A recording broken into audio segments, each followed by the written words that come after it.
یہ خیال کرتے ہوئے کہ وہ مومن ہے، مگر اس کی قربت اور صحبت کے نتیجے میں اس کا پیرو بن جائے گا، اور گویا شکوک، بلکہ یہ حدیث میں ہے، اس کی وجہ وہ شک اور شبے ہیں جو دجال کے ملنے کے ساتھ اس میں پیدا ہو جائیں گے۔ آج یہ کیفیت نہیں ہے۔ اچھا بھلا بندہ مومن کہہ رہا ہوتا ہے سود کے بغیر معیشت کیسے چلے گی؟ یہ سود کیا ہمیشہ سے ہے؟ 100-150 سال ہوئے سودی معیشت کو آئے ہوئے، اس سے پہلے کیا تھا؟ ساری دنیا میں غیر سودی معیشت تھی، لیکن اب لگتا ہے سود کے بغیر معیشت چل ہی نہیں سکتی، خواتین کے بغیر کوئی کاروبار نہیں چل سکتا۔ اور لوگ، ہمارے بھی لوگ کبھی کبھی کہہ رہے ہوتے ہیں ویسے یہ فلموں کا کوئی متبادل ہونا چاہیے، فلموں کا فحاشی اور ریانی کا کوئی متبادل ہے۔ حضور اکرم صلی اللہ علیہ وسلم نے شراب کے بارے میں جب فرمایا حرام ہے، کسی ایک نے یہ نہیں پوچھا کہ اللہ کے رسول صلی اللہ علیہ وسلم گھر میں اتنی شراب ہے، مٹکے بھرے ہوئے ہیں، ٹنکیاں بھری ہوئی ہیں، ہم اس قدر شراب پیتے ہیں، ذرا اس کا متبادل تو کوئی بتائے، آلٹرنیٹ۔ لیکن آج سارے ہمارے دانشور ہر چیز کا متبادل، غلاظت کا، کوئی غلاظت کا متبادل پوچھتا ہے کہ غلاظت کا کوئی متبادل بتایا جائے؟ یہ تو غلاظتیں ہیں۔ لیکن اچھا بھلا بندے مومن سوال جواب کر رہا ہوتا ہے کہ اس کے بغیر اچھا بھلا بندے مومن کوئی ذرا مغرب کا چکر لگا کے آ جائے، کہتا ہے کیا قانون ہے وہاں، کیا نظام ہے وہاں، کیا ٹریفک ہے وہاں، کیسے؟ ارے بھائی قانون نظام وہ الگ بات ہے، اس قانون کی حیثیت یہ ہے کہ ہر منٹ پر امریکہ میں 3 عورتوں کی عزت لٹتی ہے، یہ اس قانون ہے۔ اس قدر جرائم ہو رہے ہیں، یعنی اس قانون کی جو حقیقت ہے اس سے بالکل ظاہر سے نظر کو خیرہ کرتی ہے، چمک تہذیب حاضر کی۔ اچھا بھلا بندہ مومن بھی گویا اس سے متاثر ہو رہا ہے۔ پھر اسی طرح حضور اکرم صلی اللہ علیہ وسلم نے فرمایا اس کی دونوں آنکھیں ابدار ہوئی، ایک آنکھ سے کانا ہو، اس کی بھی ابھی تک تشریح ہو رہی۔ کوئی کہتا ہے صرف دنیا پہ نظر ہوگی، آخرت اوجھل ہو جائے گی۔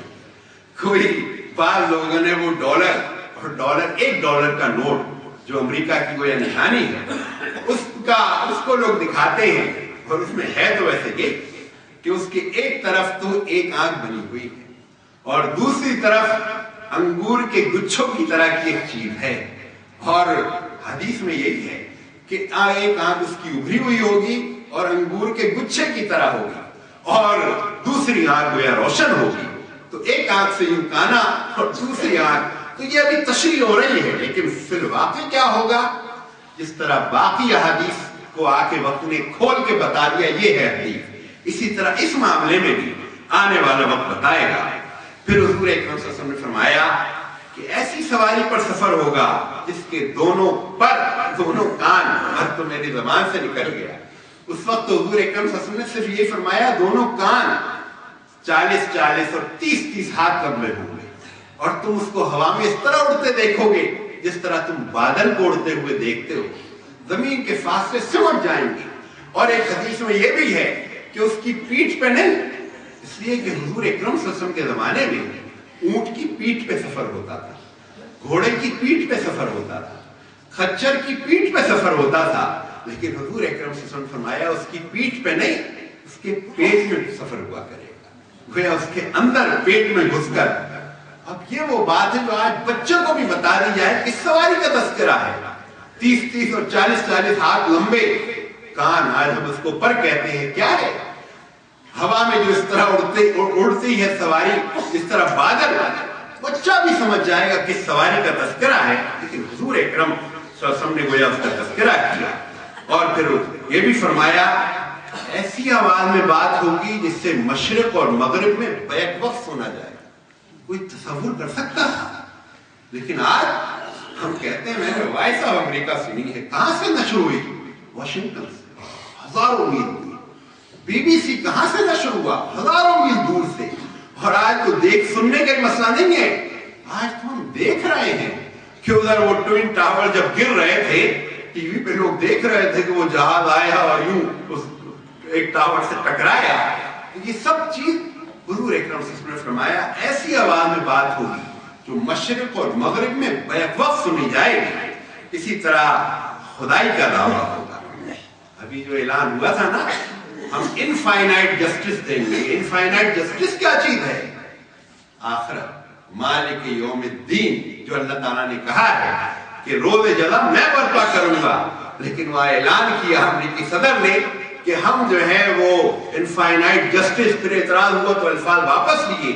लेकिन मैं अर्ज ये कर रहा हूं कि कदम उस तरफ बढ़ रहे हैं। इसी तरह हुजूर अकरम सल्लल्लाहु अलैहि वसल्लम ने फरमाया ग़िज़ा पर कंट्रोल हो जाएगा और जो इताअत करेगा उसके लिए खजाने खोल दिए जाएंगे और जो अदम इताअत करेगा उस पर रिज़्क़ के दरवाजे बंद कर दिए जाएंगे। शक्ल तो सामने आ गई। ये सैंक्शंस किस चीज का नाम है? ये जो इराक में इतने बच्चे दवाओं की महरूमी की वजह से लाखों बच्चे मर गए, क्या चीज है ये? वो कदम तो, और आजकल तो ये हो रहा है कि जमीनें बंजर बना दी जाएं और बाहर जमीनें सरफेस कर दी जाएं। इसी तरह हुजूर अकरम सल्लल्लाहु अलैहि वसल्लम ने फरमाया बादल को कहा जाएगा बारिश बरसाओ, बरसाएगा। ये तो पाकिस्तान में भी तजर्बे होने लगे। पिछले दिनों थर पे ये तजर्बा हुआ कि मसनूई बादल के जरिए बारिश बरसाई गई। बाकी जगह तो जो कुछ हो रहा है। इसी तरह हुजूर अकरम सल्लल्लाहु अलैहि वसल्लम ने फरमाया नाबीना पैदाइशों को देखने वाला बना दिया जाएगा। इसी तरह फरमाया कि आदमी के टुकड़े किए जाएंगे और उन जिस्मों के टुकड़ों के दरमियान चला जाएगा और फिर जोड़ दिया जाएगा, उठा के खड़ा कर दिया जाएगा। यानी वाकया ये है, ये जो एनेस्थीसिया, हमारे डॉक्टर साहब बैठे हैं, एनेस्थीसिया ने कमाल कर दिया। वरना तो आदमी रात को सोते वक्त हम दुआ पढ़ते हैं अल्लाहुम्मा बिस्मिका उमूतु व अहया, हालांकि नींद में होते हैं। उसमें कोई अगर पिन चुबो दे आदमी हड़बड़ा के उठ बैठता है, कोई अगर चूहा काट ले आदमी एकदम बेचैन हो जाता है। लेकिन ये एनेस्थीसिया, उसके नतीजे में क्या होता है? इंसान के हाथ को काट के अलग कर दिया गया, ये सीना सारा चीर दिया गया, पसलियां काट के यूं खोल दी गई, दिल को निकालकर अलग प्लेट में रख दिया गया, टांग एक तरफ, लेकिन उसके बाद हर चीज जोड़ी जाती है, उठा के खड़ा कर दिया जाता है, गोया मुर्दे को जिंदा कर दिया जाता है। हदीस में तकरीबन इसी तरह की चीज है। इसलिए कि नींद में पिन चुभोई जाए तो आदमी हड़बड़ा उठता है। हालांकि उसमें दुआ हम क्या करते हैं, अल्लाहुम्मा इन्नी बिस्मिका उमूतु व अहया, मौत के बाद जो हमें जिंदगी दी। लेकिन ये मौत कि जिसके बाद आदमी को पता ही नहीं होता उस पे हथौड़े चल रहे हैं या आरियां चल रही हैं, उसके बाद उठा के खड़ा किया जाएगा। ये जब कैफियत हो तो अच्छा भला बंदा मोमिन मरूब तो होगा, मसरूर तो होगा, इस सारी कैफियत को मानेगा तो सही। तो फिर हुजूर अकरम सल्लल्लाहु अलैहि वसल्लम ने फरमाया कि किसी नौजवान के दो टुकड़े किए जाएंगे, फिर उनको जोड़कर खड़ा कर दिया जाएगा। लेकिन हदीस में यह भी है कि वो नौजवान उठकर खड़ा होगा और उससे कहा जाएगा तुम हमारी खुदाई को मानते हो? वो नौजवान कहेगा पहले तो मुझे शक था, अब मुझे पूरा यकीन हो गया है कि तुम बातिल हो और तुम दज्जाल हो। वैसे इस वक्त उम्मत मुस्लिमा में नौजवानों का क्या हाल है?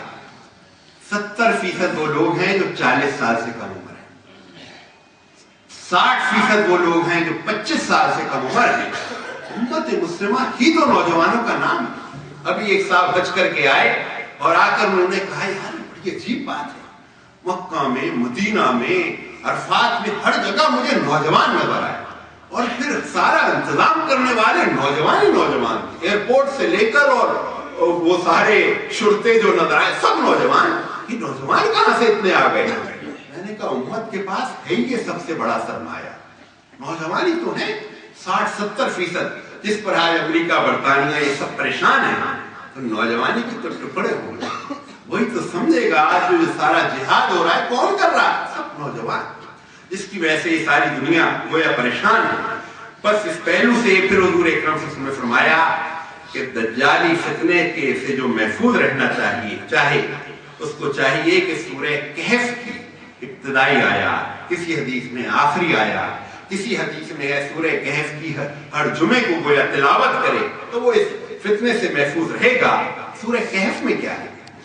सूरह कहफ में इब्तिदा में तो अल्लाह ताला ने तज़किरा किया है फलन लका बाखिउन नफ्सका अला आसारिहिम इल्लम युमिनु बिहादल हदीस असफा। और उससे पहले क्या तज़किरा है? ये जो ईसाइयों ने जो अल्लाह